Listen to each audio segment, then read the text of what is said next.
So to wrap this up, I would say that the idea that milk is bad for your health is busted, considering that the research shows almost entirely neutral or beneficial effects from drinking milk, with of course individual exceptions in the case of lactose intolerance or acne. The argument that otherwise healthy individuals should avoid milk is not supported by the scientific evidence. Hashtag askgojiman. Here is another video of Jeff Nippard now claiming that dairy is good for you and has no correlation with most cancers and acne, etc. Either he is extremely biased or consciously misleading people. I hope the former. I'd love to hear your opinion on this. Great question. Let's get to it. Roll the titles.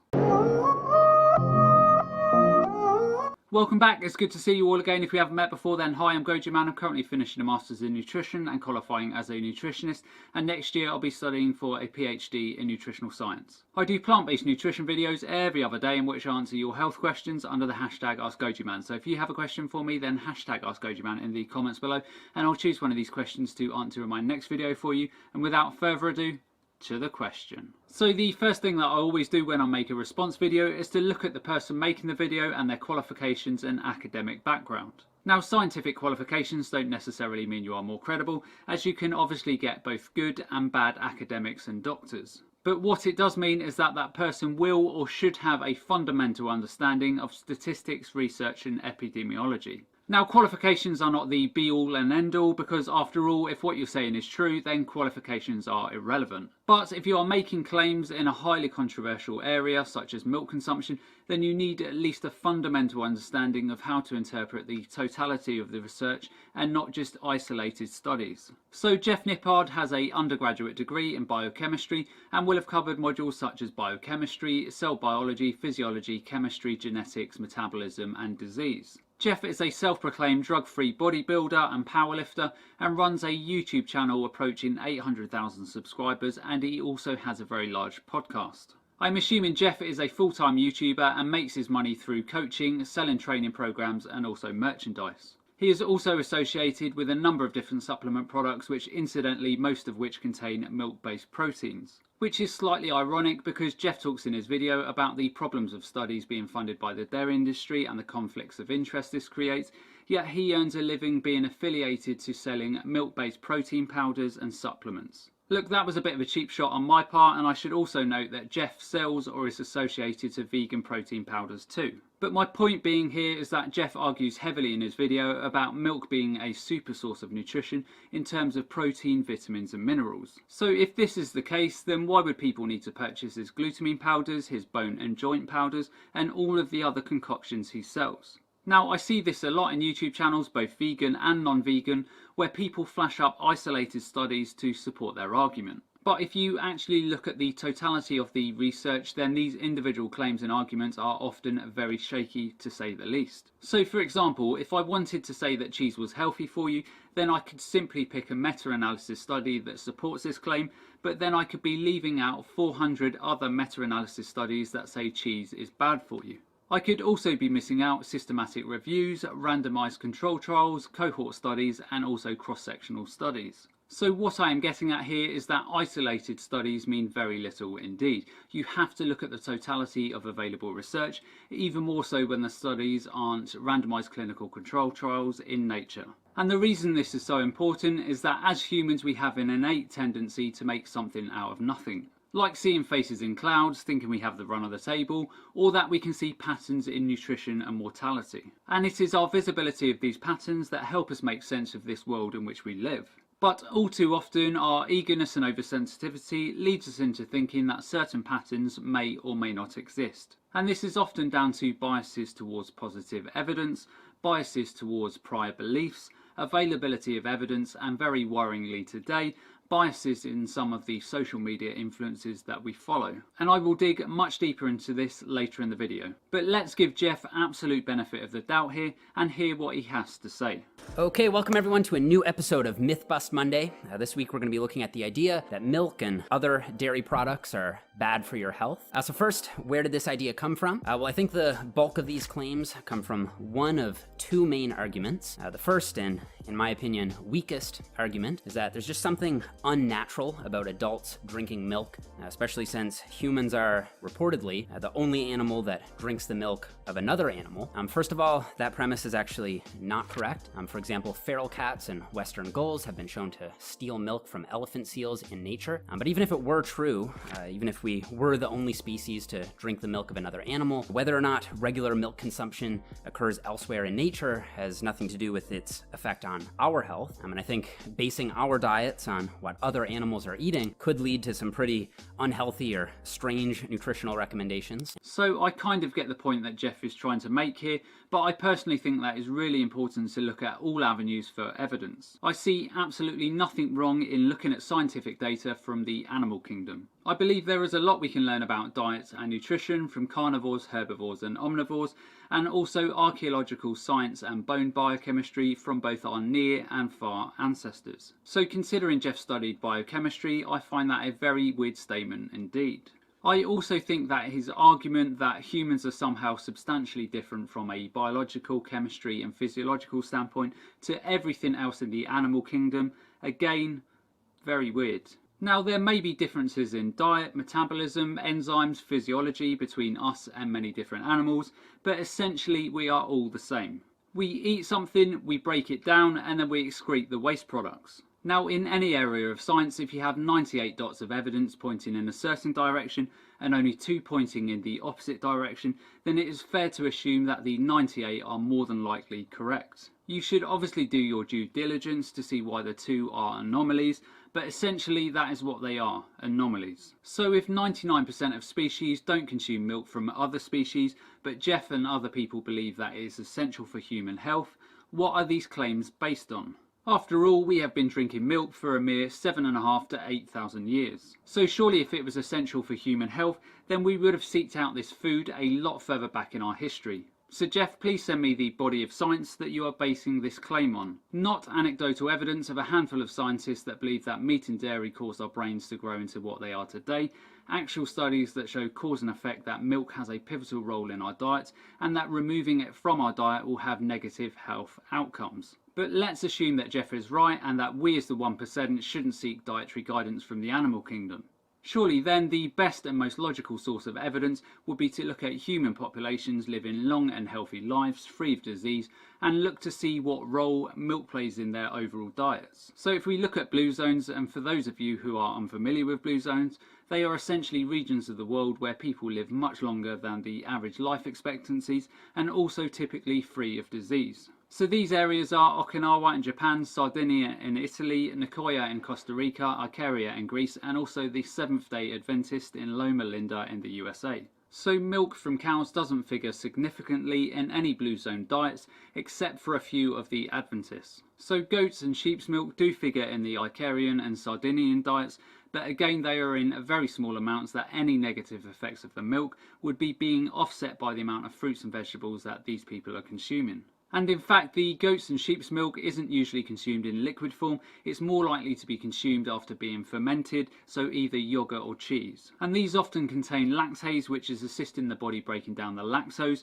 as well as having a slight probiotic effect. So this milk and dairy is slightly less damaging in the body compared to the milk that he is telling his viewers about. And these milks often contain no growth hormones, antibiotics and other toxins and chemicals that are accumulated in dairy cattle and milk around the world. So here we have actual people in the world who are living examples of what works best for us humans in terms of living a long and healthy life free of disease, and they are consuming no or very little milk. And their diets are based on 90 to 95% plant-based whole foods. So again, Jeff, what is your overwhelming body of evidence that milk is essential for our health? Please give me something more than this. Humans are reportedly the only animal that drinks the milk of another animal. First of all, that premise is actually not correct. For example, feral cats and western gulls have been shown to steal milk from elephant seals Another thing anti-dairy advocates make a big deal out of is milk's supposed acidic, as opposed to alkalizing effect on the body. However, this also doesn't stand up against the scientific evidence, since, as pointed out by Alan Aragon in a very well-cited NSCA presentation, milk and dairy products don't produce acid upon metabolism, and besides, systemic pH isn't influenced by diet to begin with, and dairy's bone protective effect is supported by the majority of all research. Wow, dairy's bone protective effect is supported by the majority of observational research and nearly all controlled interventional research. That is quite a big statement. Who is this Alan Aragon who is making these claims? So the only thing on his website says that Alan Aragon is a nutritional researcher and educator with over 20 years of success in the field. His clients include Stone Cold Steve Austin, Pete Sampras and Derek Fisher. And while this is impressive, I see no details about credentials or qualifications other than he has written a book. You also say that Alan's presentation for the National Strength and Conditioning Association, the NSCA, has been widely cited. By who and where, as I can see no evidence of this. The NSCA is a non-profit comprised of 45,000 members, so it's a paid membership of strength coaches and personal trainers. So no members who I can see who are adequately qualified to talk authoritatively about milk and bone health. You also say that Alan claims in his presentation that dairy's bone protective effect is supported by the majority of observational research and nearly all controlled interventional research. This is incorrect. A quick search of PubMed shows all manner of studies that don't support this statement. See, the truth about dairy is starting to come out. Many governments, such as the US government, actually advises drinking up to 3 glasses of milk per day. Couldn't possibly have anything to do with the milk lobby, could it? No. It's funny because when you actually look at the studies done on PubMed, many of these are industry funded and funnily enough 100% have positive outcomes as alluded to in Jeff's video. But when many of these studies are funded independently, around 40% show negative findings of milk and bone health.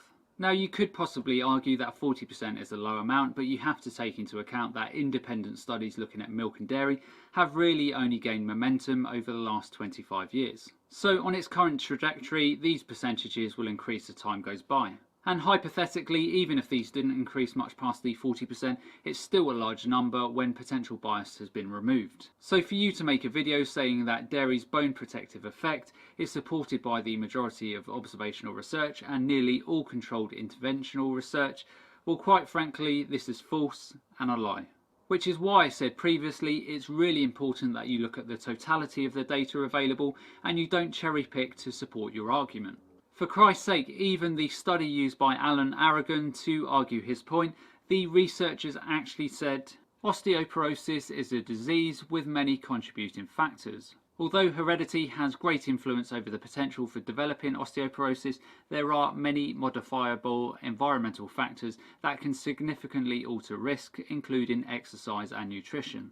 Healthcare professionals should emphasise the importance of adequate servings of fruits and vegetables and low-fat dairy for the best possible defence against the disease. So by the very nature of the video that you are making, why are you not telling your viewers, based on the science that you are citing, that they should be drinking low-fat dairy for the best possible defence against bone diseases? You don't, because it is clear that you're cherry-picking data to support your argument. There is a whole body of science that clearly shows negative consequences of drinking dairy, and you have just brushed it under the carpet, and for that you lose all credibility. Now many people will correctly point out that 65 to 75% of people do have some sort of lactose intolerance, meaning you'll experience bloating or diarrhea if you drink milk, and the prevalence of this is actually highly dependent on your ancestry. So it's most common amongst Asians and least common amongst Europeans. But as I see it, this is less of a strike against dairy per se. So large proportions of the world have digestive problems with milk, but this shouldn't be used as an indictment against us drinking milk. So lactose intolerance in adulthood is caused by gradually decreasing activity or expression of the LCT gene after infancy, which occurs in most adults. LCT gene expression is controlled by a DNA sequence called a regulatory element, which is located within a nearby gene called MCM6. Only a small proportion of the world's population have inherited changes in this element that lead to sustained lactase production in the small intestine and the ability to digest lactose throughout life. This is more of a evolutionary protectionist mechanism by the bodies of those who drink milk, such as the Northern Europeans. People without these changes and who don't drink milk have a reduced ability to digest lactose as they get older, resulting in the signs and symptoms of lactose intolerance. Rats who are forced to take cocaine and humans who regularly take cocaine have mutations in their cytochrome P450 enzymes to help their bodies metabolize the drug as a way of protecting the body. Using your logic, these people have evolved like milk drinkers, the mechanisms to process cocaine, so therefore this must mean that cocaine is okay for us. I really don't get your logic here. If we were talking about a piece of fruit or vegetable that a large proportion of the world couldn't digest properly,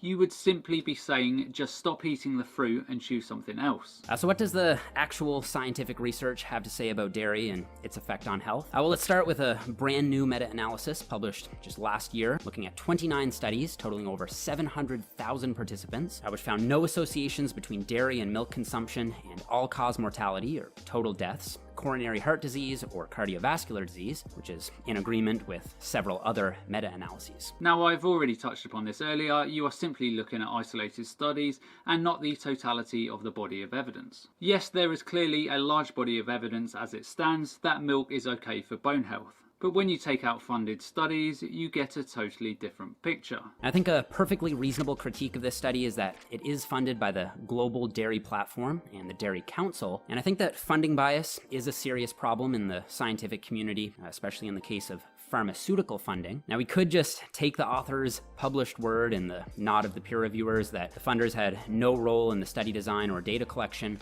but while funding bias can't discredit a otherwise well-designed study on its own, I think it should give us pause and encourage us to look at other data, especially independently funded research, to see if the same results are replicated. And as it turns out, these same basic findings have been replicated elsewhere, including in a 2015 meta-analysis, which had no funding conflicts of interest, and this further adds to the pool of evidence showing no association between milk consumption and mortality. Now, the authors of this research have included a data pool of 13 studies, a mixture of meta-analysis and observational studies. So when you use the same search parameters as the authors, you get a search pool of over 426 studies on the topic. Now, clearly I don't have time to review all of this data, and there will be data that is not viable for the study. But clearly there are many results in this data pool that show negative effects of milk on mortality, so why have the authors not included this in their study? Again, it's simply cherry picking. Even with independent studies, you can have pre-biases that inhibits you from including relevant data into your research. And when you do this, you can paint any picture you want. For Christ's sake, they excluded 384 studies simply based on titles and abstract.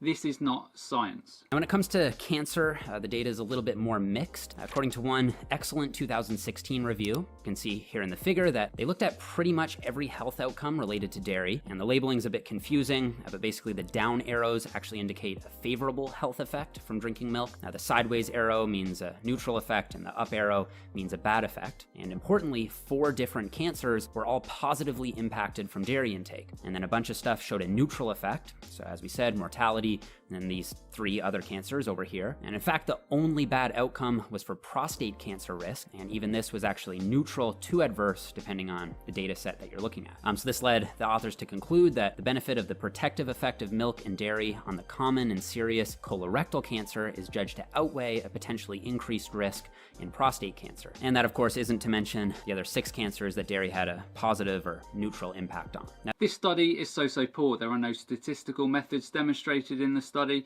If anything, it's more of a lit review than a study. Again, cherry picking of data is rife. If you do a lit review on PubMed around this topic, just in the last 10 years there has been over 1,781 studies submitted. The authors of the study cited in Jeff's video have included just 114 references in their study. Now, I'm not for 1 minute saying that all 1,781 studies should have been discussed. Clearly some of these won't fit into the parameters of your lit review or study. But again, you can't just gloss over large studies such as this one that show negative cancer outcomes for those consuming higher amounts of milk and dairy.